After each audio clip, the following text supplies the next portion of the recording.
آج کی اچھی بات سٹارٹ کرنے سے پہلے آپ سب سے التماس ہے کہ میرے چینل کو سبسکرائب کر دیجئے گا، اور اگر ویڈیو اچھی لگے تو پلیز بیل کے آئیکن کو ہلکا سا پش کر دیجئے گا تاکہ میری آنے والی ہر اچھی بات بہت جلد آپ تک پہنچ سکے۔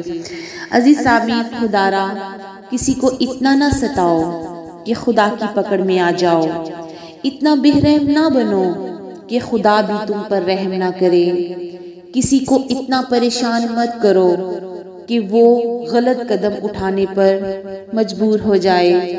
یاد رکھنا، کسی کے دکھی دل سے نکلی آہ کبھی خالی نہیں جاتی، خدا کے عرش پر جا کر ہی دم لیتی ہے، وہ اپنی بات منوا کر ہی دم لیتی ہے۔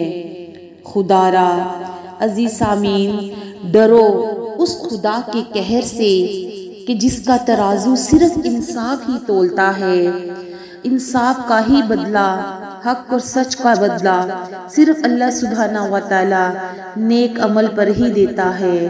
خدا را اللہ کی مخلوق کا دل دکھانے سے پہلے ایک لمحے کے لیے سوچ لیا کیجئے کہ اللہ کی مخلوق ناراض ہو جائے تو معافی رب نہیں دیتا، مخلوق سے ہی مانگنی پڑتی ہے۔ اللہ ہم سب کو عمل کی توفیق عطا فرمائے، جہاں رہیں خوش رہیں، جو بھی کام کریں اس میں آپ کو ڈھیروں ڈھیر کامیابی حاصل ہو۔ کامیابی ہم سب کے قدم چومے، اس دعا کے ساتھ اجازت دیجیے گا۔ السلام علیکم ورحمۃ اللہ۔